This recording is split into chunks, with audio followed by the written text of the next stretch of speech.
teman-teman remaja, apa kabar kalian di rumah? Halo semuanya.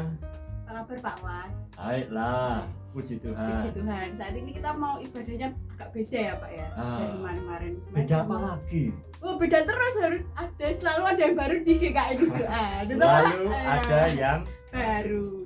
Nah, hari ini kita mau bahas apa nih Pak? Hari ini kita mau membahas tentang Intan, teman-teman. Apa nih ya tentang Intan? All about Kurnia. Nah, kan namamu Kurnia kan? Betul, nama kita Syaritan Kurniatan Namres. Tapi kamu Info aja. tahu nggak apa artinya Kurnia itu? Kurnia sih menurut saya Pak, menurutku karunia adalah sebuah pemberian. Lah memang kamu diberi siapa? Diberi Tuhan sih Pak. Diberi apa? Tuhan memberikan aku untuk orang tuaku. Ya. Memperlengkapi keluargaku. Jadi dialah anugerah terbesar dalam keluarganya. Ya. Gitu. Bener gak sih Pak itu? Betul, betul. Nah hari ini teman-teman kita akan ngomong soal karunia yang ada di hidup.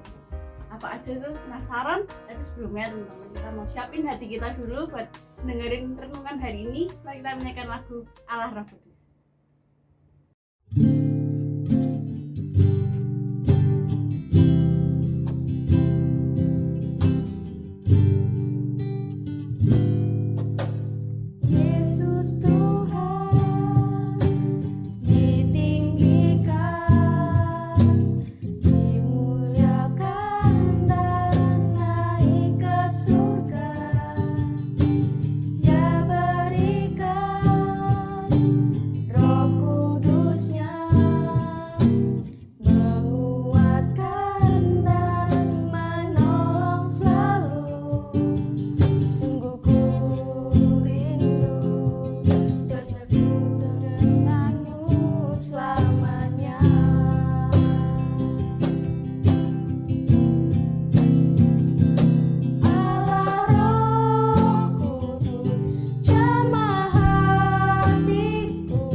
Mari teman-teman kita bersatu dalam doa.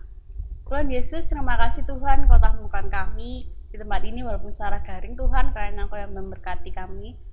Berikanlah kami kefokusan untuk mendengarkan firman-Mu, supaya kami dapat menangkap firman-Mu dan dapat menjadi bekal untuk kehidupan sehari-hari. Kiranya Engkau berkati teman-teman kami di rumah, kiranya Engkau berkati dan kuduskan mereka. Terima kasih Tuhan, biar kami mau memulai acara ini, kiranya Engkau berkati dari awal pertengahan ke akhir. Terima kasih Tuhan, di dalam nama Tuhan Yesus kami berdoa, haleluya, amin. Amin. Oke teman-teman, kita mau lanjut ngobrol lagi ya sama Pak Waskito nih. Gimana sih Pak sebenarnya arti karunia itu sendiri? Nah, karunia akan kita bahas setelah kita membaca satu ayat dulu dari Roma pasal 12 ayat 3 sampai 8. Roma pasal 12 ayat 3 sampai 8. Demikian, ayo kita simak bersama-sama. Berdasarkan kasih karunia yang dianugerahkan kepadaku, aku berkata kepada setiap orang di antara kamu, janganlah kamu memikirkan hal-hal yang lebih tinggi daripada yang patut kamu pikirkan. Tetapi hendaklah kamu berpikir begitu rupa, sehingga kamu menguasai diri menurut ukuran iman yang dikaruniakan Allah kepadamu masing-masing. Sebab sama seperti satu tubuh, kita mempunyai banyak anggota, tetapi tidak semua anggota itu punya tugas yang sama. Demikian juga kita, Intan. Walaupun banyak, adalah satu tubuh dalam Kristus. Tetapi kita masing-masing adalah anggota yang seorang terhadap yang lain. Demikianlah ayat yang ke-6, kita mempunyai karunia yang berlain-lainan menurut kasih karunia yang dianugerahkan kepada kita. Jika karunia itu adalah untuk bernubuat, baiklah kita melakukannya sesuai dengan iman kita. Jika karunia itu untuk melayani, baiklah kita melayani. Jika karunia itu untuk mengajar, baiklah kita mengajar. Jika karunia untuk menasihati, baiklah kita menasihati. Siapa yang membagi-bagikan sesuatu, hendaklah ia melakukannya juga dengan hati yang ikhlas. Siapa yang memberi pimpinan, hendaklah ia melakukannya dengan rajin. Siapa yang menunjukkan kemurahan, hendaklah ia melakukan dengan sukacita. Tahu enggak teman-teman, bahwa ternyata dalam ayat yang kita baca hari ini ada berbagai macam karunia, dan karunia itu ternyata enggak selalu yang spektakuler, yang supranatural seperti berbahasa roh, menerawang, membedakan mana ini roh jahat dan roh yang baik, yang bisa melihat di pojok-pojok mana, oh itu indigo nih ya. Enggak yang seperti itu teman-teman.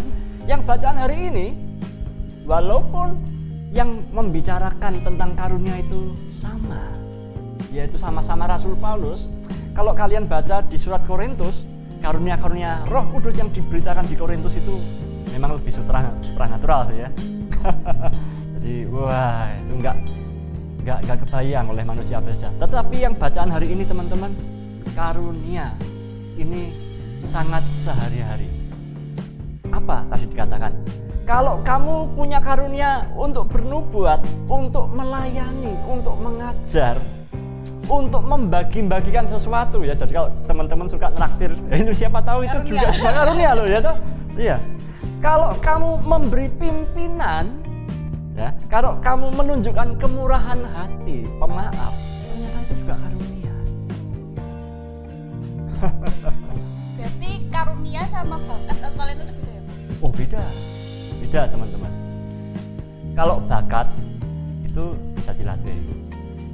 Seperti ini halnya nih Kak Intan ini ya. Sejak dulu waktu remaja, saya tahu beliau itu suka ya, bergaya di depan. Bergaya guys. Di depan kaca gitu ya, di depan kamera. Walaupun sembunyi-sembunyi, tapi saya tahu. Nah, semakin ketahuanlah ketika Intan masuk ke jurusan broadcast ya kamu ya. Dan sekarang pun juga kamu bekerja di sebuah media ya. Betul. Nah, itu bakat. Jadi ada sesuatu yang sudah ada dalam dirimu dan kamu bisa asah bakat itu. Dan diasah menjadi sebuah talenta. Lah ini beda lagi teman-teman. Talenta itu adalah sebuah kemampuan, modal yang bisa didapati, bisa dipelajari.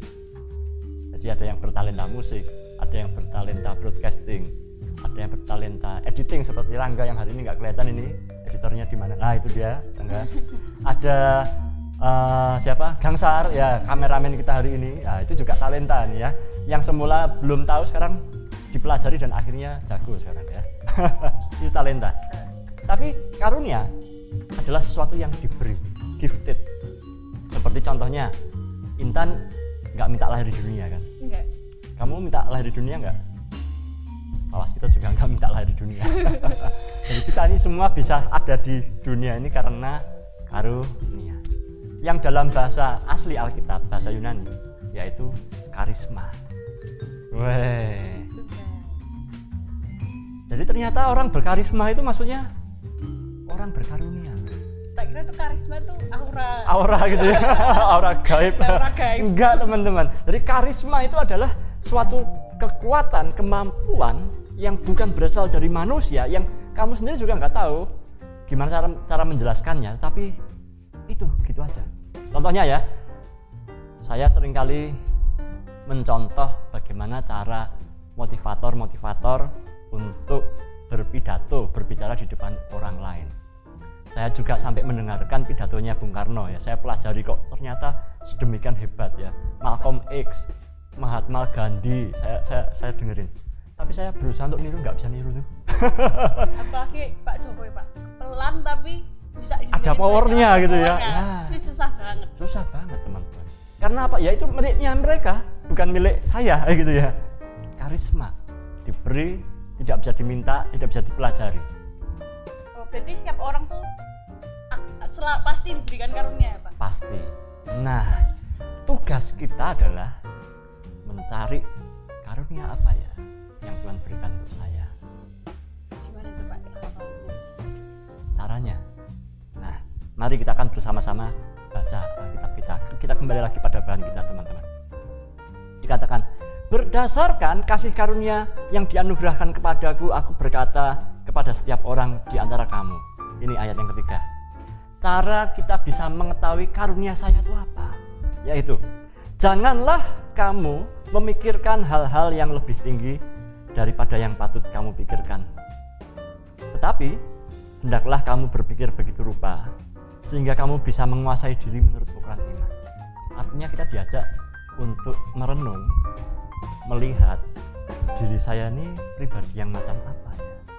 Oke lah, sebagai contoh, dari 9 topik karunia yang muncul di surat Roma ini, coba kita ambil jeda sedikit. Kamu punya sifat apa yang kamu nggak usahain tapi tahu-tahu kamu sudah ada?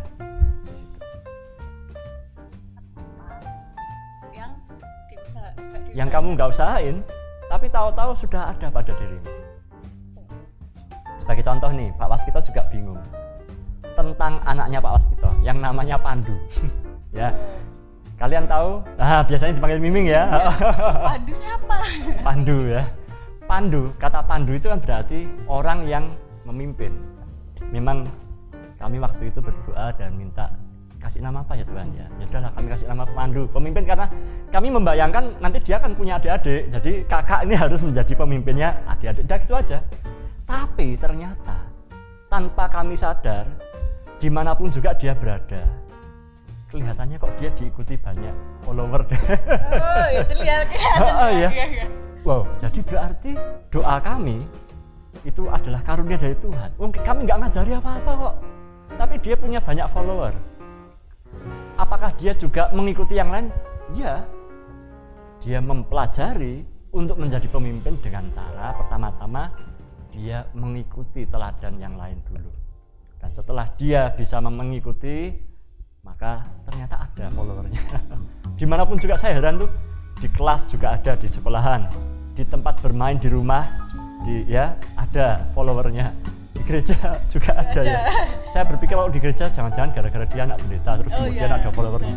Tapi saya nggak ada, dia sudah ada gitu. Jadi dikatakan, oke, kamu karunianya memimpin ya, kamu punya follower ya. Firman Tuhan berkata, memimpinlah dengan rajin. Nah, ini biasanya kalau kita jadi pemimpin, bos, kan kita minta dilayani kan ya. Saya datang terlambat, saya bosok. Tapi ternyata bos yang sejati, kalau menurut ayat ini, kalau kamu mau jadi bos yang benar, benar, kamu harus datang lebih awal dari karyawanmu, lebih awal dari anak buah, dan pulang paling akhir. Pulangnya. Nah, yang buka kunci telepon saya. Oh, Ya kan? ya. Heeh. Saat anak buah semua sudah pulang, dolan menikmati gaji kan, Bu Renci kan masih hitung-hitungan nota kan, Iya. dia masih kerja, kamu sudah dolan. Itulah bos. Dan nomor satu. Nah, papa mamamu di rumah juga demikian loh teman-teman. Papa mamamu kan pemimpin dalam keluarga. Ketika kamu bubuk, orang tua masih mikir besok mau belanja apa ya. Kenapa? Mau makan pagi apa? Karena mereka adalah pemimpin. Ya kan? Tapi ada nggak sih orang tua yang nggak punya kayak gituan, nggak punya sikap yang memimpin seperti itu? Nggak mungkin. Menurutku nggak mungkin kan, nggak bisa mungkin. Wah, ya bagus juga ya, hebat ya. Jadi kepada setiap orang tua Tuhan mengaruniakan karunia memimpinnya. Tahu-tahu bisa sendiri dah gitu aja ya. Belajar dari kesalahan, nabrak-nabrak, tapi akhirnya lama-lama bisa juga. Wow. Keren. Jadi kamu harus hormat pada orang tuamu karena orang tuamu itu diberi karunia. Maka kamu harus belajar dari orang tuamu. Tapi kalau orang tuanya nggak begitu gimana? Wah, gimana ya? Bahaya juga. Orang tua saya brengsek kok gitu misalnya gitu ya, nggak pernah ngurusi rumah tangga gitu, nggak pernah pulang. Karena LDR jauh. Oh, LDR lah, dia kerja. Ya, oke lah, itu tapi hal-hal yang lain lah ya. Oke, kalau kamu punya karunia untuk menasihati, kata-katamu diturut, didengerin temanmu, wah, berarti kamu harus hati-hati ini. Setiap kata-katamu dituruti oleh temanmu, kalau saya kata-katanya salah, itu enggak sama teman. Bisa jadi. Maka berdoalah. Tadi ayat yang ketiga tadi, janganlah kamu berpikir yang besar-besar dulu, tapi pikirkanlah yang biasa dulu saja. Semua keberhasilan mulai dari kecil. Tidak ada start dari 10, nggak ada. Pasti dari 0. Start dari 0, baru menanjak ke 1, dan akhirnya 1-0 alias 10. Ya kan? Oke, jadi ayat yang ketiga ini ayat yang penting bagi kita teman-teman. Bagaimana kita mengembangkan karunia? Ya ini, mulailah dari diam, mulailah dari yang ada padamu, jangan menjadi kepingin seperti yang lain. Bahaya tuh Pak. Bahaya ya Pak, menurutku sekarang kalau kita pengen jadi kayak orang yang lain. Ya, bahaya. Tapi kamu pernah kepingin jadi anaknya orang lain gitu? Pernah ya? Pernah ya? Pernah. Kok sama ya? Nah, sih setiap orang pasti pernah sih. Enak ya jadi anaknya itu, bisa dolan-dolan gitu ya. Dolan-dolan. Tapi kok ya pernah sih suka nanya kenapa gitu. Orang tuanya kaya, orang tuanya beliin PS5 gitu ya. Mobilnya ganti-ganti. Padahal bengkel. Ada marketing mobil ya. Ya, oke. Jadi itu teman-teman. Jadi jangan berpikir yang mulu-mulu. Khususnya untuk minggu ini. Jangan mikirin yang hebat-hebat dulu, pikirin yang besok kamu mau ujian. Ya, habis lepas minggu ini masih ada ujian lagi nggak sih? Ya tergantung sekolahnya sih Pak, ujiannya 1 minggu atau 2 minggu. Pikirin dulu yang ada di hadapanmu. Lakukan, kerjakan setahap demi setahap. Niscaya karunia itu makin lama makin teruji, dan kamu akan tahu kamu ini punya karunia yang menonjol yang di bagian apa. Mungkin kita semua punya kemampuan untuk memimpin ya, oke. Tetapi kemampuan memimpinnya Intan lebih menonjol daripada kemampuan memimpin saya. Misalnya demikian ya. Kemampuan untuk menasihatinya si Gangsar mungkin lebih didengar oleh temannya Gangsar daripada saya yang menasihati temannya Gangsar. Saya nggak didengar sama temannya Gangsar. Kenapa? Nggak kenal sih. Ya kan? Waduh. Iya. Jadi teman-teman pelajari dulu. Pasti setiap orang punya karunia. Oke, gitu Kak Intan. Semangat teman-teman buat cari karunia itu di diri kalian. Ya. Tapi kalau kalian mikir, aduh kayaknya aku nggak punya deh. Pasti ada punya. Cari pelan-pelan. Dan syukurilah bahwa kamu itu berharga di mata Tuhan. Tidak ada orang yang tidak bisa apa-apa. Pasti ada bisanya. Teman-teman semua, mari kita bersama-sama tutup ibadah ini di dalam doa. Mari kita berdoa.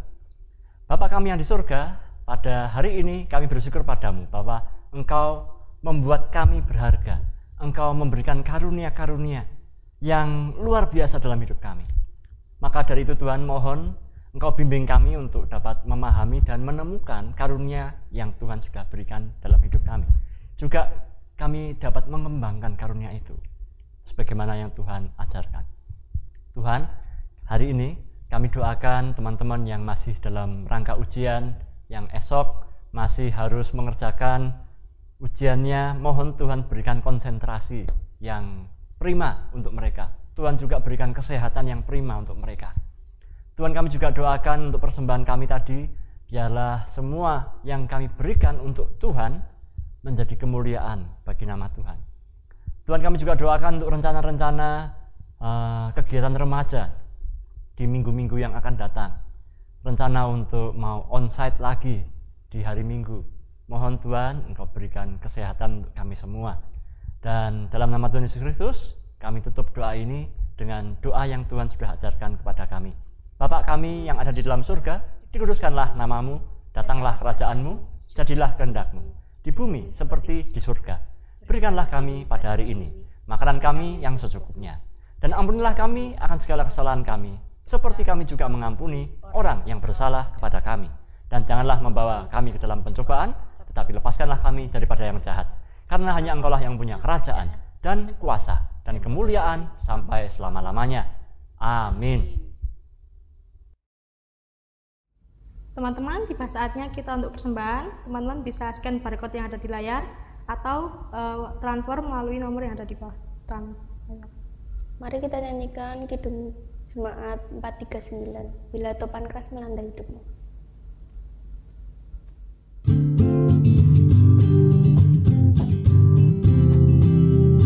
Topan keras melanda hidupmu, bila putus asa dan letih lesu. Berkat Tuhan satu-satu hitunglah, kau niscaya kagum oleh kasih-Nya.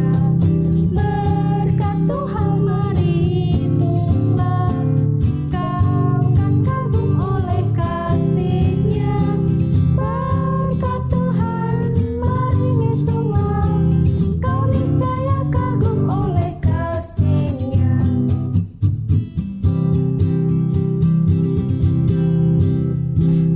Tadi teman-teman cerita sih penjelasan dari Pak Was tentang karunia roh itu sendiri. Nah, buat teman-teman yang masih bingung nih, gimana nih Pak Was, aku bingung nih nyari karunia aku gimana, kalian boleh banget hubungin Pak Was kita, jangan aku, oke?